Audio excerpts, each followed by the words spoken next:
Ditë më parë, Parlamenti Shqiptar miratoi një ligj për barazinë gjinore. Shumë institucione fetare dhe qytetarë të ndryshëm e kundërshtojnë këtë ligj.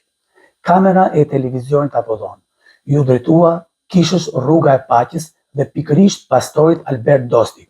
Pastor, faleminderit që pranuat ftesën të jepni dhe ju mendimin tuaj në lidhje me ligjin e miratuar në Parlamentin Shqiptar për barazinë gjinore.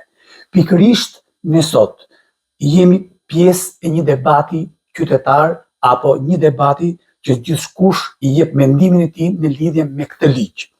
Pyetja ime e parë vjen: Pastor Dosti, si e shihni miratimin e ligjit për barazinë gjinore në Shqipëri? A mendoni se ky ligj i shërben zhvillimit shoqëror dhe mbrojtjes së të drejtave? Faleminderit televizioni Apollon, faleminderit për mundësinë që na jepni që të shprehemi edhe të paktën në një mënyrë publike të mund të deklarojmë çfarë ne ose kush është ndjesia që kemi marrë si komunitet ungjillor, ose edhe si njerëz, edhe si familjar, edhe si besimtar, në lidhje me miratimin e këtij ligji. Kështu që unë mund të them disa gjëra rreth opinionit dhe diskutimeve që ne kemi pasur brenda komunitetit ungjillor. Në fillim mund të them ajo që është më kryesore, që ne nuk jemi ndjerë të vlerësuar me miratimin e këtij ligji. Për arsye sepse kjo nuk na dëmton vetëm ne si komunitet. Miratimi i projekt ligjit ose ligjit që mund i projekt ligjit, sepse akoma nuk është për ligj, nga Parlamenti Shqiptar, ka ardhur në një kohë kur shoqëria në Shqipëri është pak, si thua, në diversitet. Që do thotë ka shumë debate, shumë politika, shumë mënyra jetese që janë afruar në Shqipëri. Dhe patjetër ky projekt ligj ka prekur në zemër, sidomos komunitetet fetare, sidomos besimtarët. Por, siç e thash, ka të bëjë shumë me familjen tonë, me traditën tonë. Po më vonë mund të themi gjëra për këtë. Ne në diskutimet tona kemi menduar që ky projekt ligj do të ishte më mirë të ishte zhvilluar në një formë tjetër. Ne nuk jemi kundër projekt ligjeve. Sepse patjetër projekt ligjet janë ato forma që qeveria përdor në mënyrë që të fusin në kuadrat, të fusin në rrjedhën e jetës normale zhvillimin social të vendit tonë, edhe kudo. Kështu që kjo ne shikojmë që ka një lloj cënimi ose një lloj prekje të atyre vlerave që ne si shqiptar ose si komunitet fetar jetojmë. Ne dim, sepse kemi shkrimet e shenjta dhe bazohemi në shkrimet e shenjta, edhe jeta jonë është ndërtuar nëpërmjet shkrimeve të shenjta, që nuk na thon pikërisht atë mënyrë se si është ndërtuar projekt ligj. Ne tham nuk jemi kundër projekt ligjit. Por do të ishte më mirë që projekt ligji të kishte disa terma të mos e lënë njerëzit për diskutim, të mos e lënë disa hapësira që cënojnë dinjitetin tonë. Ne jemi të ndërtuar në bazë të dinjitetit njerëzor. Ne nuk jemi kundër. Ne besojmë në burr edhe grua, në mashkull edhe femër. Nëse i drejtohemi shkrimeve të shenjta, ne kuptojmë shumë qartë që Perëndia krijoi mashkull dhe femër. Pra është shumë e qartë, burr edhe grua. Edhe nuk jemi kundër kësaj gjinie. Ne përkundazi nuk duam diskriminim. Edhe pëlqejnë projekt ligjet. Na pëlqejnë ligjet që qeveria krijon, pse? Sepse mbrojnë dinjitetin e njeriu. A mbron, sipas jush, a mbron, a cënon ky ligj diversitetin natyral dhe rendin njerëzor të krijuar nga Zoti? Çfarë ndikimi ka në vlerat tradicionale apo tek pjesa e fëmijëve? Si ndikon ky ligj? Si ligj nuk mund të themi që është i keq. Po e cilësojmë edhe një herë, edhe nuk jemi kundër. Por, çfarë ka brenda ligjit? Brenda ligjit janë përdorur disa terma, që nesër e cënojnë jetën normale. Pra, të lë të diskutosh, ky është problemi i projekt ligjit, sepse duhen terma që të mos ketë diskutim, po të ketë një qartësi, nuk janë të qarta. Edhe siç e kemi kuptuar herët e fundit, ka hapësira të cilat nesër, nëse ti kryen një veprim ndaj gruas ose ndaj fëmijës ose diçka, ti menjëherë dënohesh ose të merret ai që është e shenjtë fëmia, për shembull. Kjo e cënon familjen. ne dimë se tradita jonë është shumë e fortë, shumë si thua kanonike, që do të thotë ne japim jetën për familje, kushdo, edhe ata që kanë bërë projekt ligji. Është shumë e qartë. Por duke lënë disa hapësira, ti lë mundësi të tjerëve që të shkelin parimet bazë, edhe të cënojnë atë që është e shenjtë për ty familja. Ne duam që gruaja të vlerësohet. Në shkrimet e shenjta, në Bibël që ne punojmë, ne shërbejmë, ka një rol të rëndësishëm gruaja, edhe e vlerësojmë e çdo projekt që bëhet për këtë, jo për diskriminim, jo për të heqen nga shoqëria, jo për mos qenë të barabartë. Bibla thotë shumë qartë, burri dhe gruaja janë të barabartë përpara Zotit. Krishti, Zoti, është kreu i familjes. Kështu që ky lloj projekt ligji e cënon pak. Që do thotë jep disa gjëra sikur shoqëria civile ose ne jemi duke diskriminuar gruan, duke mos i dhënë të drejtat barabarta. Nuk është e vërtetë. Ne bashkëtojmë me gruan. Gruaja në familje është e barabartë me burrin, marrin vendime të barabarta, të përbashkëta, por kreu është burri. Që do të thotë nuk ka diskriminim. Nuk ka asnjë nështrim. Nuk ka asnjë gjë, disa terma që mund të dalin nga interpretimi i ligjit. Dhe për ne do të ishte shumë mirë. Për të mos cënuar këtë gjë, do të kishte një bashkëbisedim. Të gjitha komunitetet fetare janë kundra kësaj. Pra, imagjino, të gjithë besimet në Shqipëri janë kundra këtij projekt ligji. Pse?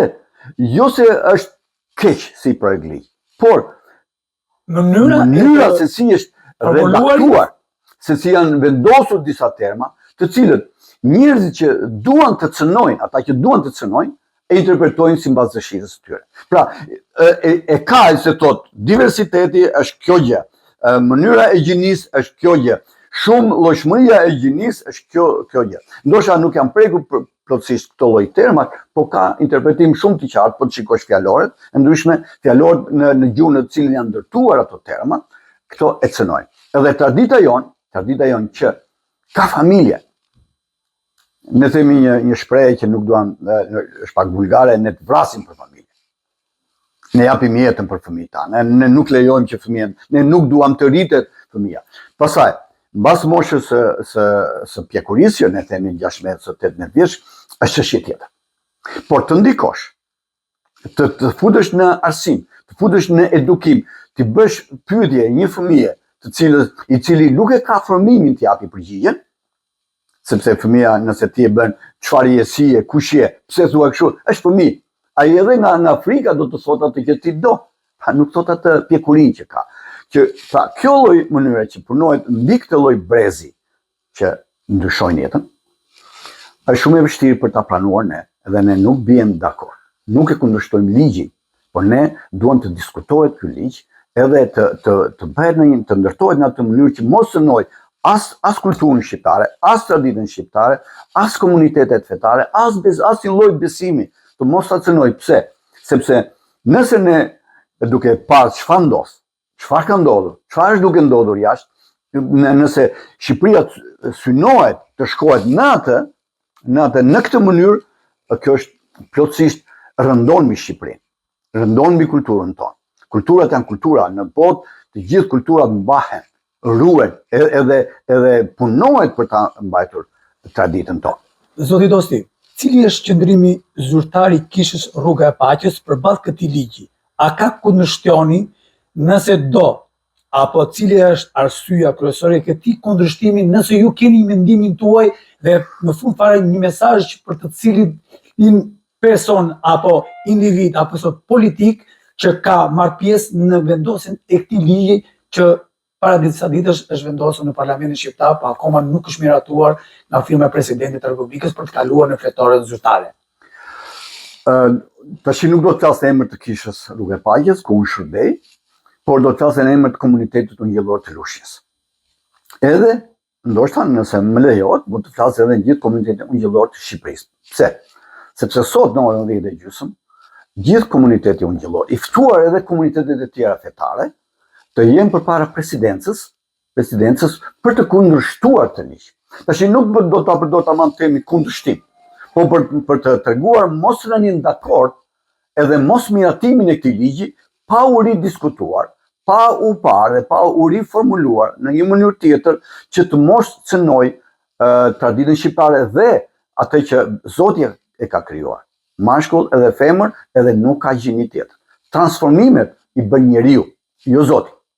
Kështu që ne duhet të përdorim patjetër në kushtetutat tona, edhe ligjin e Zotit. Njerëzit vendosin dorën kur marrin të na shërbejnë, ne vendosim dorën dhe betohen mbi shkrimin e shenjtë, çfarë do lloj qoftë. Kështu që nëse ne betohemi mbi këtë, ne duhet ta mbajmë. Pra, ne nuk jemi dakord me miratimin e këtij ligji. Edhe njëkohësisht ne kemi hapur në rrjetet sociale një peticion për me 2-3 pyetje je dakord po ose jo, dhe kjo do t'i shkojë presidentit përpara se ta miratojë. Ne sot jemi shumë të shqetësuar nëse ligji miratohet. Sepse efektet ose frytet e këtij ligji nuk do t'i shikojmë sot, por do t'i shikojmë shumë shpejt.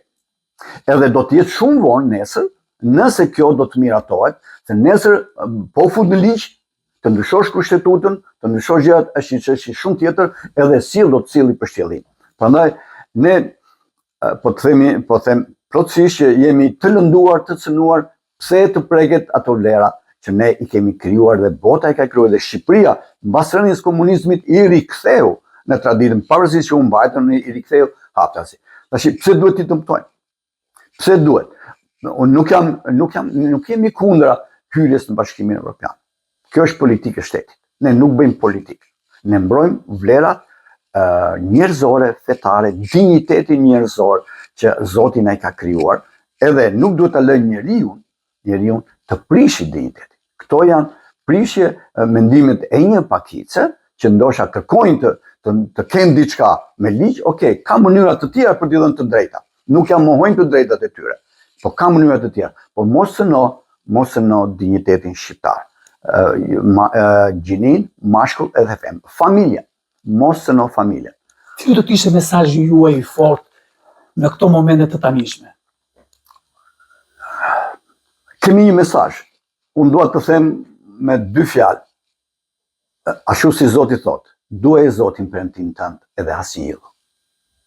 Pra, nëse duan Zotin, nëse duan familjen, nëse duan vetveten, mos ta pranojmë këtë.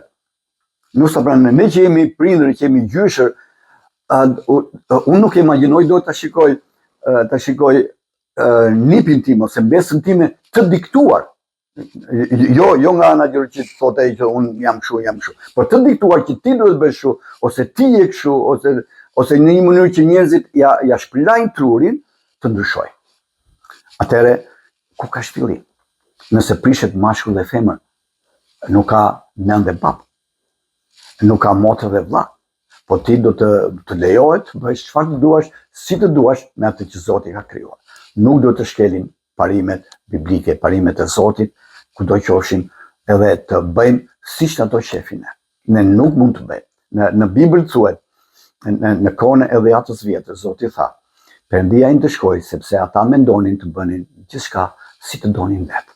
Por ne nuk mund të bëjmë si të duam vetë. Ne duam atë që Zoti ka krijuar ta mbajmë. Dosi, faleminderit për këtë intervistë kaq të gjatë dhe për këtë mesazh kaq të ëmbël për gjithë familjet shqiptare dhe për gjithë të rinjët që sot preken apo janë të pakënaqur nga ky ligj që ende nuk është miratuar në fletoren zyrtare. Faleminderit, dua të ja përshëndetjet e mia edhe vlerësimin që kam për ju, sepse e vlerësoj shumë intervistën tuaj në këto momente të vështira dhe unë besoj që kjo intervistë edhe puna juaj të ketë një impakt që presidenti duhet ta vlerësojë. Parlamenti duhet ta vlerësojë. Shqipëria duhet ta vlerësojë. Ne jemi më shumë të nderuar, të respektuar nëse mbajmë këtë ligj edhe askush nuk do të na shajë. Përkundrazi, do të bëhet Shqipëria një shembull i ruajtjes së familjes. Kështu që faleminderit edhe një herë, edhe unë do t'ju them Zoti ju bekoft, edhe mund të plotësojmë shumë shpejt atë aplikimin jo president, mos e firmos. Mitë e mi, kjo është gjithçka në këtë intervistë ekskluzive për televizionin Apollon, pikërisht nga Kisha Rruga e Paqes dhe me vetë pastorin Albert Dosti. Faleminderit.